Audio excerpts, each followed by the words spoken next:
Many of the videos on my channel are these gnarly, chopsy, original funk groove tutorials.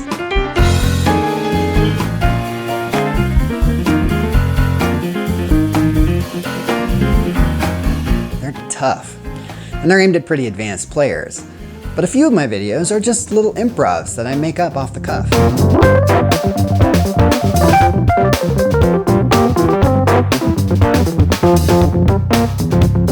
I always get questions on these videos, usually from younger players, and this video is aimed at them. People looking to just get into improvising. Or maybe you're a teacher and you're trying to bring improv to your students. It always starts with the same simple but massive question. How do you do it? How do you make up music? Well, there's two answers to that question, and the first answer is crappy. This is the crappy answer, and it's the answer you already know deep down, which is study music your entire life. Practice 6 hours a day. Learn everything there is to know about theory. Analyze all your favorite players and deconstruct their best licks. Hone your technique to just razor sharpness, and you'll be able to improvise. Now, that answer is correct, and it's the right answer, but it stinks.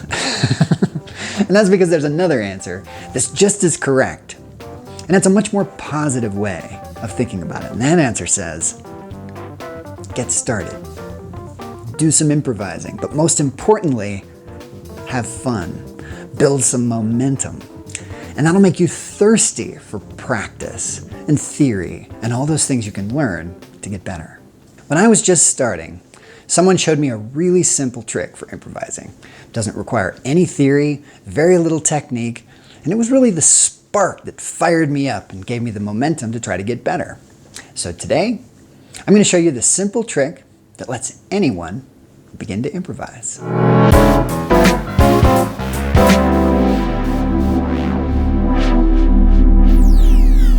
So I told you that someone showed me this trick.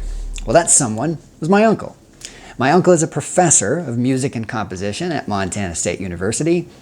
And if you look closely at his legal name, you will deduce that I learned my first improv trick from Professor Funk. I was about 13 or 14, and Professor Funk was over at the house, and I was talking about how I was a little bored with my piano lessons and I wanted to learn some other styles. He didn't say much, but we were right next to the piano. So he said, "Come on over, have a seat." He sat down on the left side of the bench and I sat down on the right, and he started to play this little groove. And it was cool. And I said, "But what do I do?" And he turns to me and says, "Just stick to the black keys." Okay.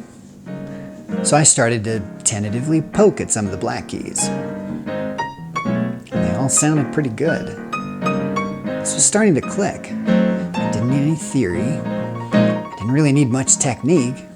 And this was fun. I was beginning to improvise. The magic trick is to play over something that's in the key of E flat. The black keys coincidentally make what's called an E flat minor pentatonic scale. That sounds good over funk and blues and rock. So, let's try it out. I threw together this funky little groove in E flat, so we can try this out. To start, I'm going to try to play like I would have played it when I was 13 or 14. Mostly just random black keys, but playing around with the rhythm a little bit.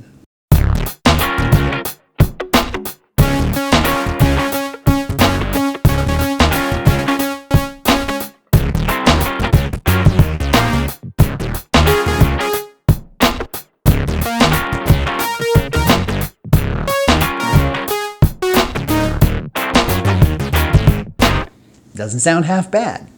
But more importantly, it's fun. Like I said, it can get you fired up to practice and learn and improve. So let's take another try, and this time, I'll play it just like I would play it today.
So the cool thing is that this will work over a lot of music that pretty much stays in E flat. If you're interested, you can download this little test groove completely free over at groovewindow.com. If you got some value out of this, it does really help me out if you can click that like button. Subscribe if you want to hear about new videos. You can even click that little bell icon next to the subscribe button if you really want to hear about my new videos. Now, get out there. Take a whack at the black keys over something in E flat, and I hope to see you next time.